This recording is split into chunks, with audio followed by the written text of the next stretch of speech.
আসসালামু আলাইকুম, শুভ সকাল। বৃহস্পতিবার সকালে 4টার দিক থেকে ভারী বর্ষণে আমাদের অফিস খোলা ছিল। অফিসের দিকে যাই দেখি যে অফিসে যে আমাদের স্টোর গোডাউন যাই দেখি পার গনুর গিরালি পর্যন্ত পানি। এখানে সুতা, ফেব্রিক এবং স্টিকার এগুলো ভিজে যাচ্ছে। তো আমরা ডাইরেক্ট পাইপ লাগাইয়া মেশিনের সাহায্যে পানিগুলো এসে ফেলি। তো এখানে অনেকে আছে পরিদর্শন করতেছে, আমরা পরিদর্শন করতেছি।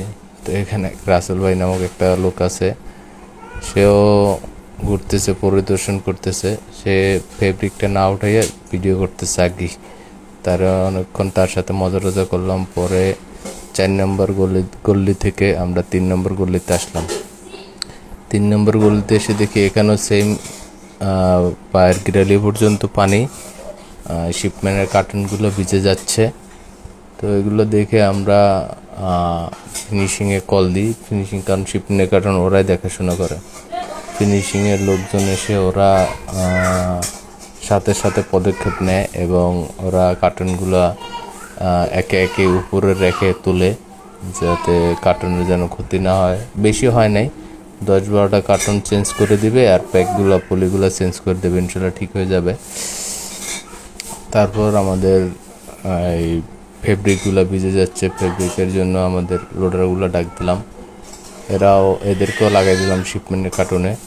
তো শিপমেন্টের কার্টুন উঠানো হয় নাই, উঠাবে আর কি। এর ভিতরে আমরা সব কিছু দেখতেছি, ঘুরতেছি। সামনে পানি জমা হয়ে আছে, পানিগুলো সিঁচতেছি আর কি।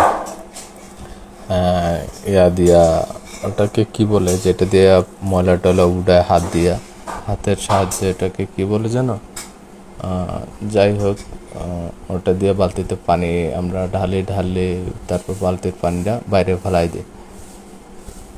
এরকমের পরিস্থিতিতে অনেকই আছে না শোনার মতো লোক, যারা আসি ঘুরে ফিরে চলে যায়। কারণ তারা দেখলেও না দেখার ভান ধরে। কারণ ওইখানে যদি হাত লাগায় সমস্যা নাই।